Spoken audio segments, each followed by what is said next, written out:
The Sharks tease us just that little bit, oh so close to beating the Edmonton Oilers in the penultimate game of the season. We got one more left, ladies and gentlemen, one more to slog through. All that and more on this edition of Teal Town After Dark. Stay tuned.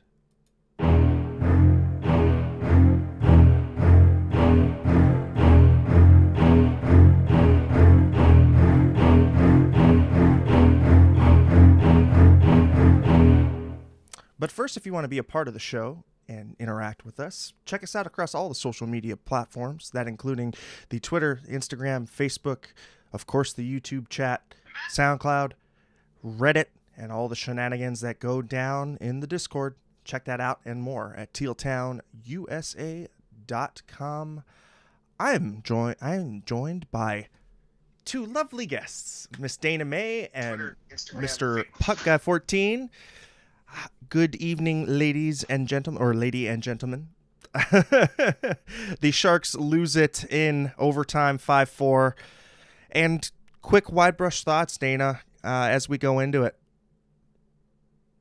It is what it is. I'm still living in my fantasy where we got to see a Noah Gregor first period natural hat trick. It almost happened, guys. Puck Guy, looks like you want to hop in there. Yeah, good evening from beautiful Seattle. Started out nice, ended up rough. Really showed Edmonton's a better team, but the Sharks hung in there and just couldn't muster another overtime victory. I will say this, Landy and Dana, remember when they were 6-0 in overtime this year? That was a thing? Yeah, so was 4-0 to begin the year too, but yeah, well, I guess we have been sealed to our fate for the last 3.5 weeks. Well, let's face it, more like 2 months. So at this point, like we've all said it before, and we'll keep reiterating it, there's only so many ways you can slice this turd. But there are some really, really good signs and positives going forward that I think were on display in that first period. Noah Gregor with his 7th on the season, Alex Chmelevski with the assist, 2 minutes and 42 seconds in, and when it rains, it pours. Noah Gregor, welcome to the show. Dana, what's your thoughts on the floodgates opening up for poor old Gregor? I mean, it's great to see, when we're kind of talking about wrapping up the season, talking about what were those little bright spots. I think one of those has been, seeing the consistent effort from Noah Gregor, always Noah Gregor with speed. I can't look when I hear that, but now finally that's a good thing if Noah Gregor is approaching the net.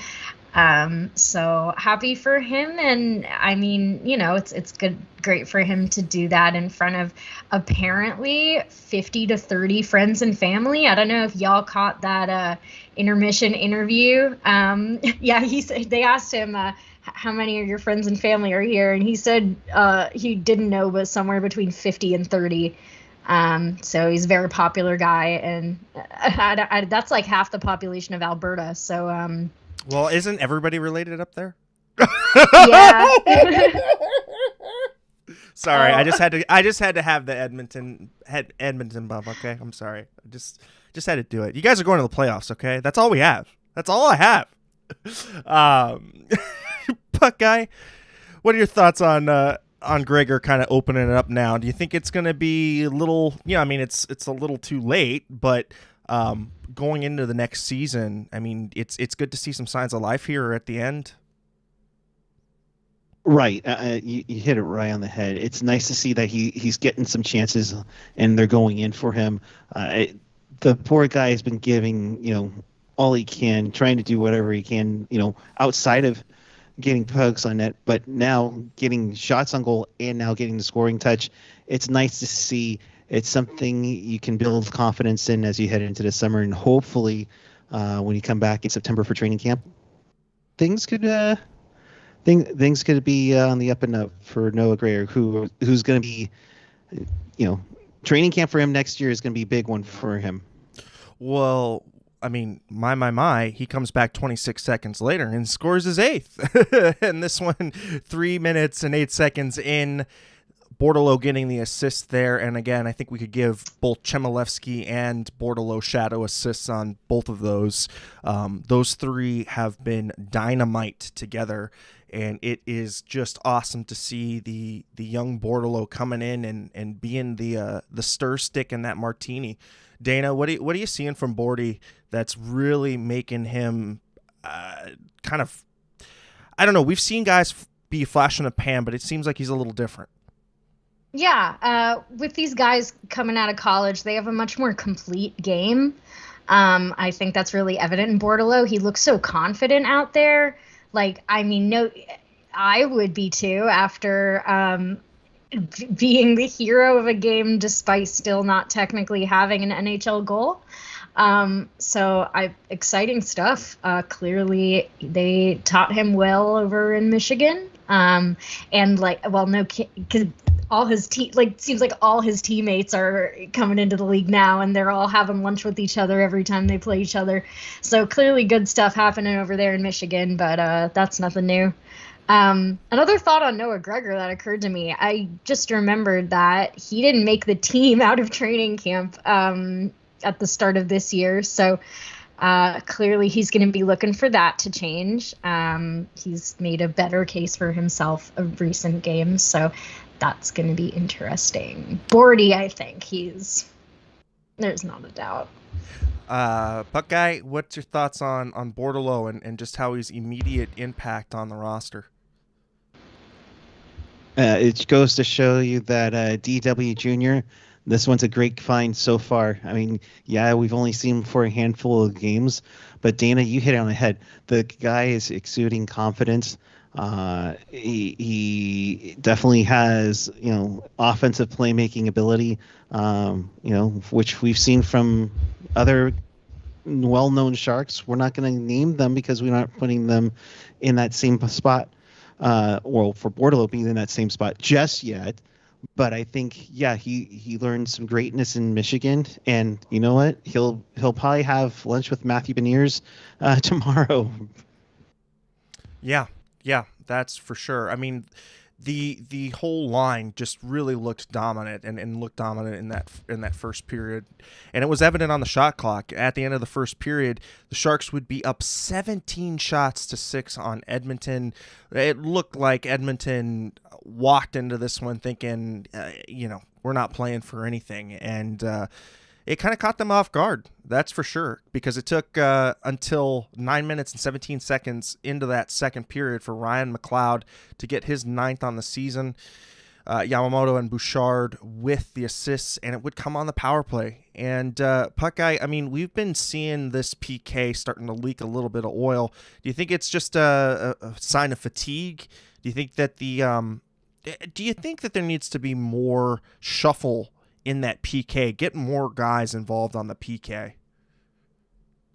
It's always nice to evenly distribute the time on ice. Also, I think at the same time is to have some sort of discipline. I mean, these guys have taken a lot of penalties this year versus, getting as many power plays. I mean, we've gone through it through the whole year. Granted, that being said, they've played phenomenal. They're going to have a hiccup once here and there, but this is probably a rough spot. And yeah, probably fatigue has played a role into that too. Facebook. Dana, what's your thoughts on the PK and just how we've seen it start to leak a little bit of oil, no pun intended, and does that give you pause going into next season? Do you think it's a player personnel thing, or do you think it's maybe, again, fatigue, end of the season, just, kind of belly up? Yeah, I'm not overly concerned. Every time the Sharks are on the penalty kill, the announcers make sure to mention what the rank is in the league because it's the only good stat they can throw out there. We've bounced around in the the top fourth third, Top five. whatever Yeah, the top numbers, five of the those league. things. And apparently, so it's like a few games ago we were third, and apparently now we're second. So, it's I'm not concerned. The Sharks penalty kill is our one, thing we can always hold on to. So, I don't know. I don't know what it's gonna, depending on if Bonino's on the team next year. I kind of wonder how losing him will affect it, because Cogs was a great guy for that, and he left, and but Bonino's been able to help a lot. He's a big Great penalty killer. Staple on the definitely. on And the apparently goal scoring wizard lately. we'll get into Seriously, his. he's been on a roll. Yeah, we'll get into his goal into that third period, but we'll finish it up here with Kyler Yamamoto, his 20th goal in the season. Draisaitl and Hyman. This was just a bang bang go the other way kind of play. The Edmonton Oilers would tie it up 2-2. That would come 12:52 into the second period, but the Sharks would come back within 3 minutes on the power play. The first unit on there, but you had Scott Reedy parking his butt right in front of the goaltender and really doing a great job, just wasting space, so to speak. Scott Reedy with his 7th on the season. Burns and Couture with the assists there on the power play goal. 15:35 in that second period. And Dana, I mean, we've seen Scott Reedy also come up and have a little bit of success and a little bit of play on the roster. I mean, he started kind of stabilize that fourth line, because it had been a rolling cast of characters in that center pivot spot. But Scott Reedy looks like he's found a good home there. Yeah. He wasn't one of the big names that we had our eyes peeled for this year, or at least not for me. I mean, I heard his name plenty. I can't claim to be like an OG Reedy stan, but he's been great. He's been picking up the pace. So just another rookie we have high hopes for right now. Puckeye, what's your thoughts on Reedy going into next season, and do you think he can evolve maybe and become a little bit of a fourth line scoring specialist? Yeah, and that's where you're going to need is fourth line scoring. It will always be nice, along with some agitation here and there. You don't necessarily have to try to drop the gloves or beat the crap out of somebody, but a little scoring touch doesn't always a bad thing on the fourth line. For Reedy, I think he's one of those ones where you got all these kids coming up, whether it's in junior or college or what have you, that are going to give him a run for the money. I mean, there are some who could say that Reedy is just a guy, to quote an Ian Reid phrase, or there's a guy that can do some damage, being defensively sounded, but also getting a nice scoring touch. And as we saw earlier this month, I mean, can also be a nice baseball player too. Yeah, and Kevin Lacey chiming in. Thank you, Kevin. Sharks are actually using Reedy to his biggest strength that he showed on the Barracuda and in college. And we'll go through at the end there with AJ's transcripting, because we really appreciate it. But I just want to get through into that third period. Derek Ryan would get his 10th goal on the season. He would tie it up again. Tyson Barrie getting the assist, that coming in at 9:37. But this was after the Sharks had held off the Edmonton power play. A double minor taken by, I believe it was Milosh. Yeah, Nick Milosh. High-sticking double minor against Zach Kassian.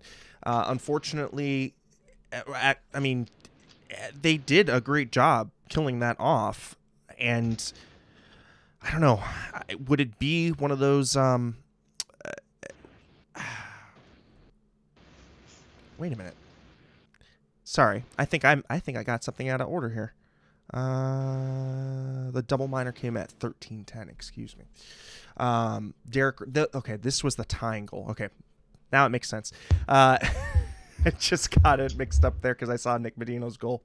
And Nick Bonino, speaking of which, you guys had talked about him really finding a scoring touch. His 16th on the season, Logan Couture and Nieto getting the assist there. That coming in at 10:40 in the third period. The Sharks would go up 4-3. And Puckeye, all of a sudden, is Nick Bonino like a guy that we should have been looking for on Logan's wing this whole time? Because I'd kind of be interested to see what a Jonathan Dahlen and a Nick Bonino Logan Couture line would look like. You give a speedy guy like Dahlen, who can also finish a little bit more than Matt Nieto, the Long Beach native. We love him on his PK skills, but not known for his scoring prowess. For Nieto, I mean, it's great. It's a great problem to have that you've just gone on this big old scoring spurt. It makes you wonder if Nieto's on the other side and it's just Cogliano being replaced by Couture. Is like, dang, Cogs, what were you doing? But it's nice to see, no matter what. It's nice to see that Bonino finally getting the scoring touch that I think that a lot of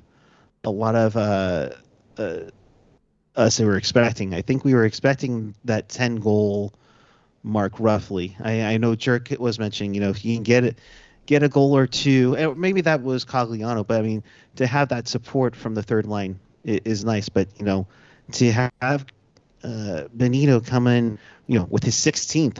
I mean, I know he's moving up on Jerk's Moduel, big time to have it. And next season, you got a lot of.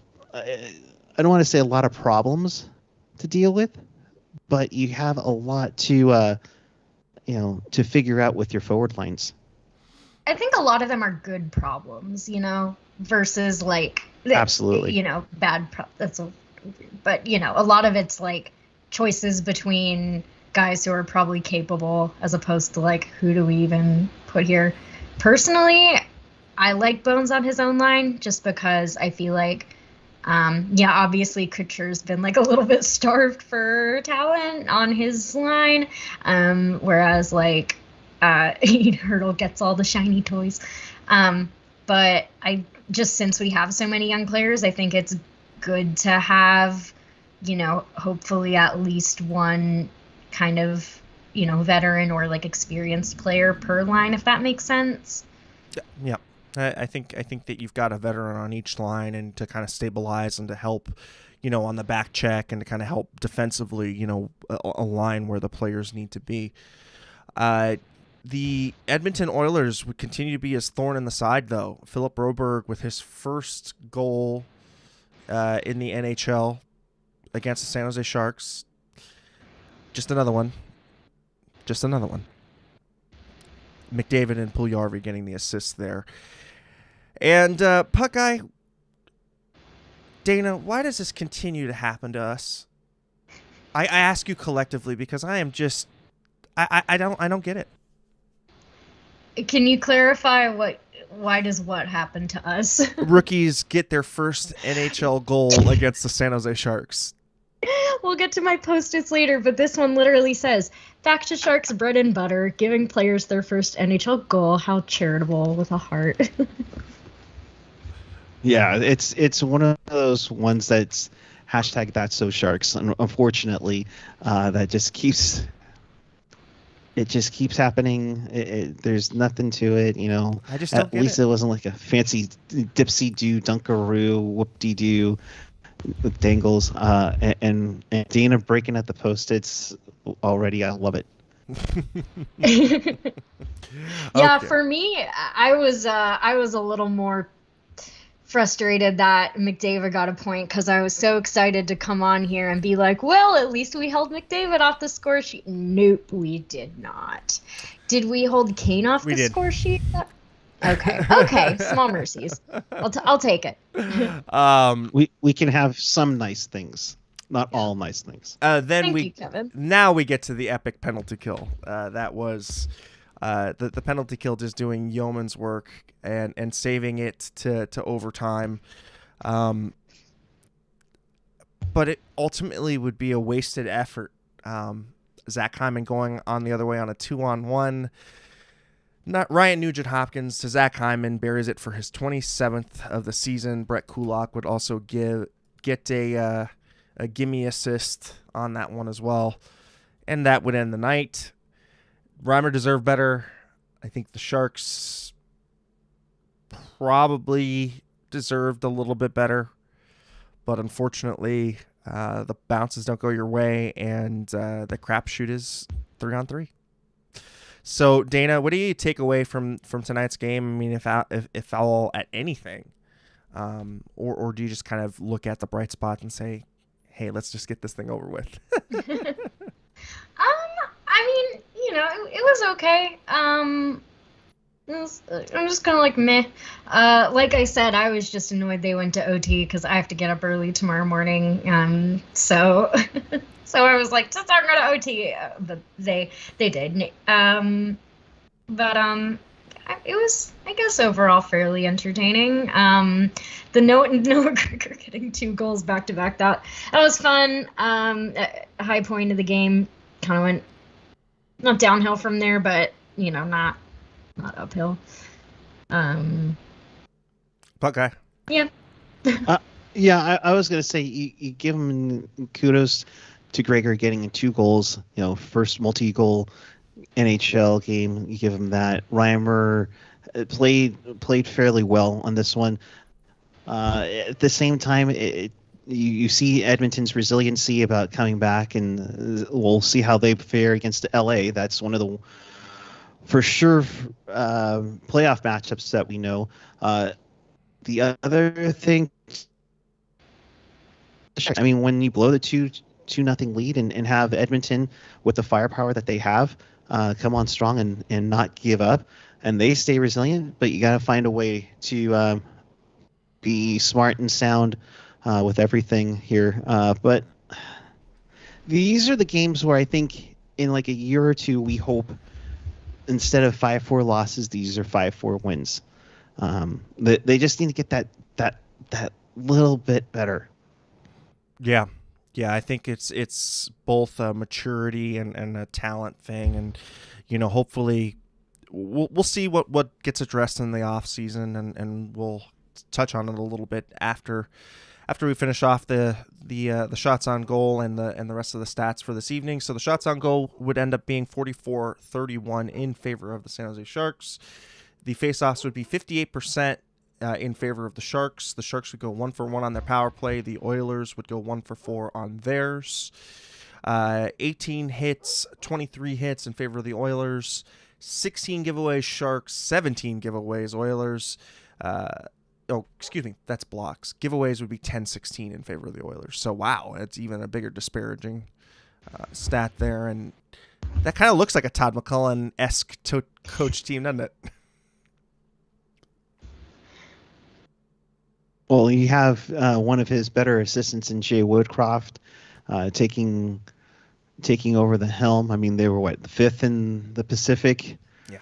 When he was brought up from Bakersfield, now 2nd, and gave Calgary a little bit of a run right away. I mean, kudos to Jay Woodcroft. I know it's short notice because he had maybe 2-3 months to take over. And, he's done a great job with a team that's, while it's very offensively sound, it has its struggles, and those can be quickly exposed coming into the playoffs, especially against somebody by LA. Yeah, and I think Bugner, sums it up perfectly. They just had a couple of chances, but you have to play almost perfect against a team like that. And, again, we'll see where the future of the team lies, but again, you look at these as hopefully being building blocks in the right direction. Let's get some comments from Gregor. I thought we played strong most of the game. A lot of ozone time, which we haven't had a lot of. It's frustrating to let them back in. Okay, here we go. This one is the one that I wanted to pull up, but I couldn't really hear what Kane was saying, to be honest. Gregor on Kane barking from the bench. I didn't even catch that. Did you guys catch anything from? Yeah. Oh, Dana, what'd you see? I didn't hear what they said, but I caught it. Just chirping. I was surprised there wasn't more feistiness in this game. Maybe they kind of got it out of their system with earlier games, but I was surprised it wasn't more I don't know what's the word. I'm surprised we didn't mix it up a little bit more. I'm surprised there weren't more scuffles or chirping, that kind of thing. Yeah, Puckeye, what's your thoughts on the nastiness or lack thereof? Kane needs to shut up first and foremost, because whenever he opens his mouth, he just spews garbage and doesn't want to. That's part of his game, though, is to chirp. But at the same time,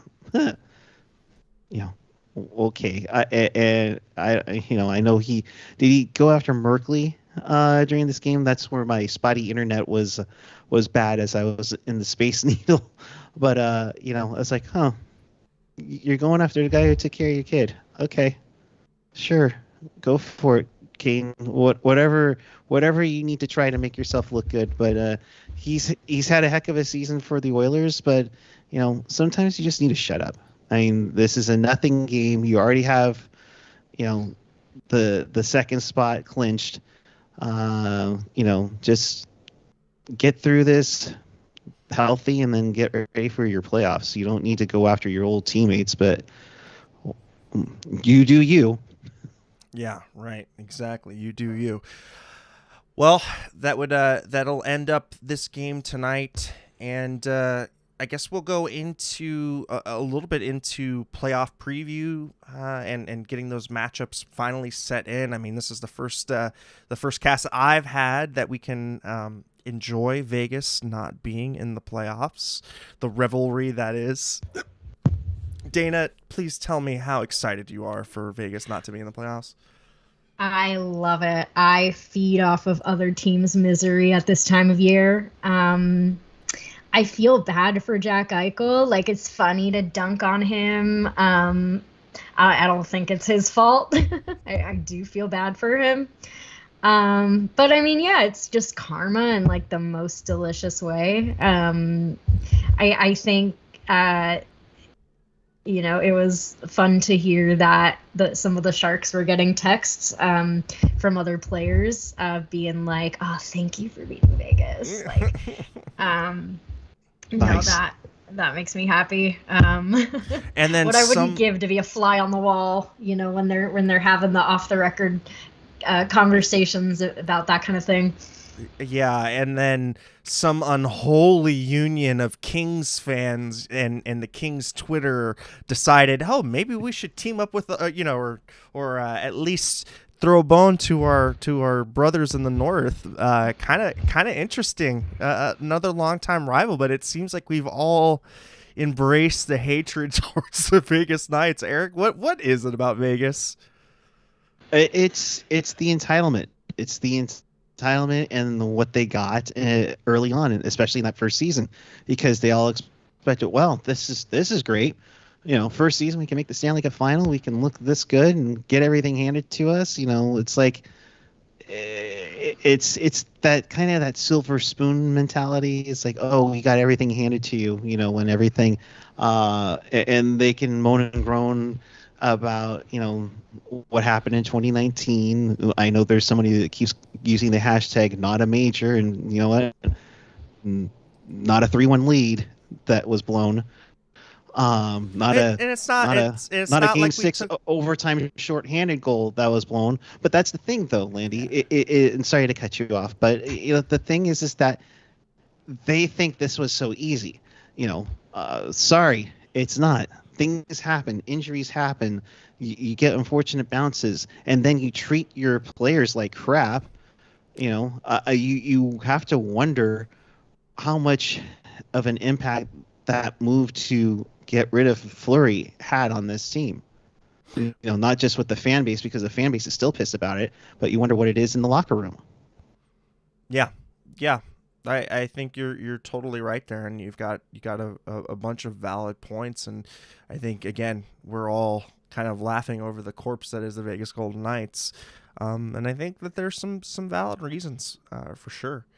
But just quickly going over the matchups as they are now. Of course, we do have one more game left All the teams in the Western Conference still have one game left. Some have two, but Dallas is currently set to play Colorado, and Nashville is going to be playing Calgary. That is subject to change again. Minnesota and St. Louis will be playing each other, and Edmonton and Los Angeles will be playing with each other. Edmonton will be swept. You heard it here first. I was just going to say there's going to be a healthy dose of Kopitar on McDavid action, and I cannot wait for it. Puck guy? Dallas, I hope you enjoyed getting swept by Colorado. You backed into a playoff spot more than the Sharks backed into a President's Trophy in 2009. You had to rely on the Sharks. You had to rely on Chicago. You had to rely on multiple teams to help you out to get into that playoff spot. And somehow you're going to find a way to get to numbers, essentially the quote unquote 7 seed, or what we call now the 1 seed in the wild card.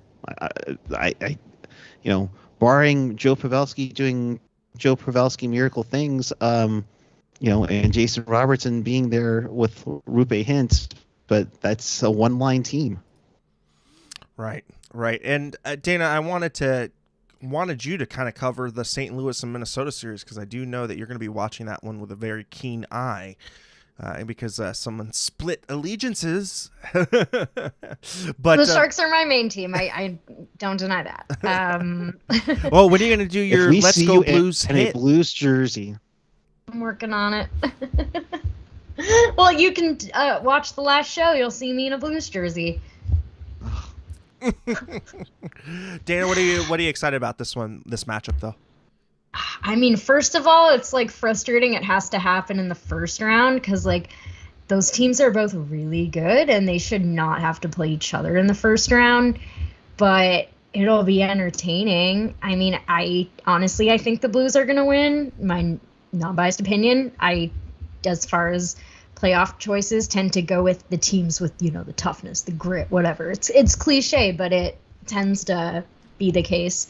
I think it's going to go the distance. I think we're going to see 6 or 7 for sure. But yeah, no, I'm pretty excited to switch to primarily watching a team that I expect to win. That'll be refreshing. I didn't even mean for that to come out shady. It's just how it is. It's just how it is. Yeah, no, I'm excited, but the hill I'm dying on is that the Oilers, if not swept, 5 or 6. They playoff hockey and Oilers, it just does not go together. One would say it's almost like oil and water. And someone's gonna figure out Kane, get in his head, get him to take stupid penalties. He's a liability. This is how it always goes.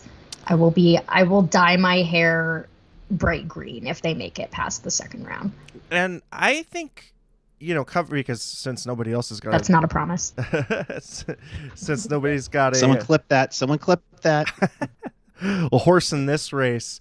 I think Calgary and Nashville could go the distance and could go all 7 games as well. I think you've got a very interesting forward core from Calgary who's very balanced, and Nashville, of course, with the defense and the goaltending. And it could be one of those stalemate type series, and really it'll be last man standing in Game 7. But that's why we gotta play the games. And we should be getting the playoff schedule coming out sometime Saturday, sometime in the afternoon, we think. So if you guys are not watching, you guys should. I know I turn off the TV sometimes when the Sharks are not there. But I think this year I should finally gift myself the ability to watch a team not lose. Yeah, no, you got to do what I do, which is I watch to see other teams be miserable. I don't even necessarily, once we get to the cup final, I have okay, I'm like rooting for this team, but mostly I just root for chaos. The 2019 playoffs was amazing. Everything was so crazy. I live for playoffs like that. Dana, you're giving me shades of Eric Cartman, drinking the tears of Scott Tenorman. Gladly. No, I don't know. It's you know, when you've been suffering all year, it's like, again, like, we never got our hopes up too high. There are teams with sky high hopes, and at least a few are gonna be like brutally crushed. Oh my god, I'm such a sadist. I need to stop. Puck Guy, what's your thoughts and yeah, I mean, just your thoughts on this playoff, these playoff matchups and what we could see going in. It's gonna be fun. I mean, look at how many points. I think what is, if I'm not mistaken, everybody in the East has 100 points, and I think outside the wildcard teams and maybe LA, the West has 100 points. It's going to be very competitive. I think it's going to be fun. It could be a wild one. I mean, especially out in the East. I mean, you look at what Florida has done. I mean, they looked good. Can Toronto finally get over that first round hump?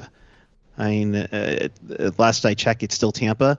That should be a quite interesting match. Boston, Pittsburgh, Washington, all three teams that have had, deep runs in the past.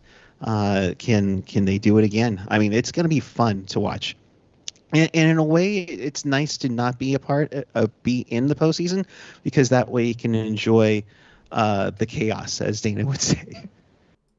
We root for the chaos. And in Tankathon Watch, the Sharks currently sit at 11th. So let's hope for a loss tomorrow, right? Let's hope for a loss against those Seattle Kraken. Really? Anaheim, let's get the win. Our draft lottery odds are so small anyway. Like, we just tank. Like, Tankathon is a meme. Like, we're not getting the first or second overall pick. We're just not. I'm sorry, guys. Puck Guy, do you want to see the Battle of the Sea Creatures? Well, yeah, I mean, here in Seattle for a reason. I mean, come on. No, I didn't come here to watch them just, hang out on the Space Needle and go to 15 different Starbucks in a quarter-mile area. So, I would love for the Sharks to finish up on a high note. I would assume that Kakinen gets the start tomorrow. I would assume they don't have a morning skate since they're coming in from Edmonton tonight. But let's make it happen. Kevin saying the Sharks are 1 point or one Ducks regulation loss away from clinching the worst odds for winning first overall. May 10th is going to be fun, though. Yep, that's for sure. It's going to be fun. I mean, Puck Guy, what are you doing in Seattle, and how the site's been? Got here around 3:00 today with the girlfriend. Say hi, Amanda. All right, she's already enjoying her nice glass of wine she had. Head up.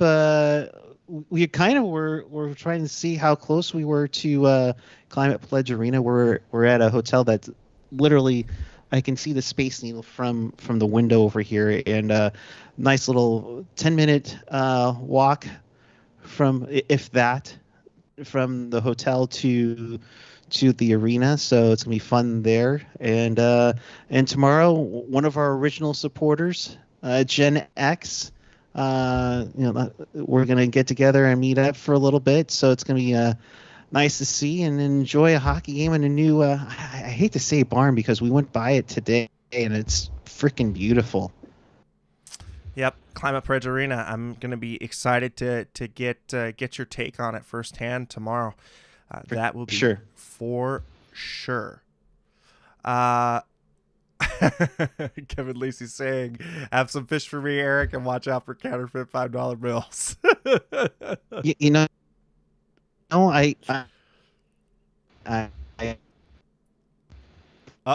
Is it the revenge? At 7-Eleven. No, at 7-Eleven, and it's funny, and I think I still have it here, is that when's the last time you got a $5, but then also a $2 bill back? I have a $2 bill right here. Out of nowhere, There you go. See?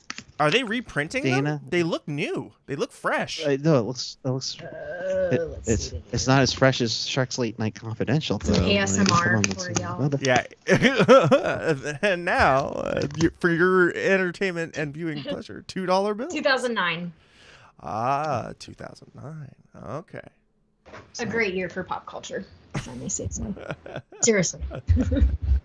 Indeed. Oh boy.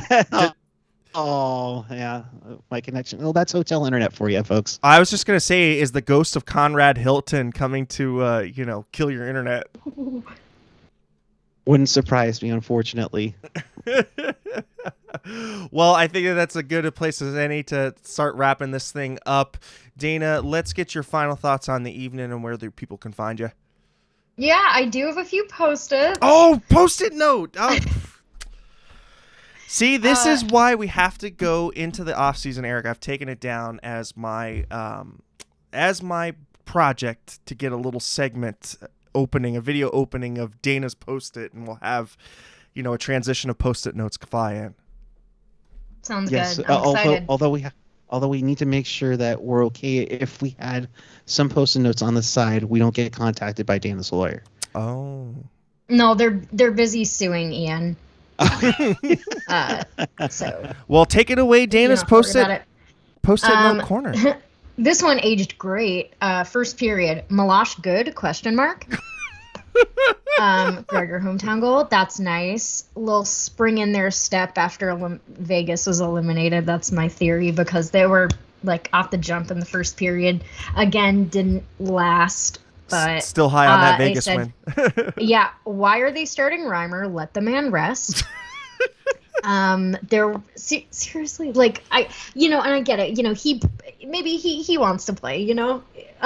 But it's like, please, like is there nothing we can give him? Can just let him go on vacation early? Like, I don't know.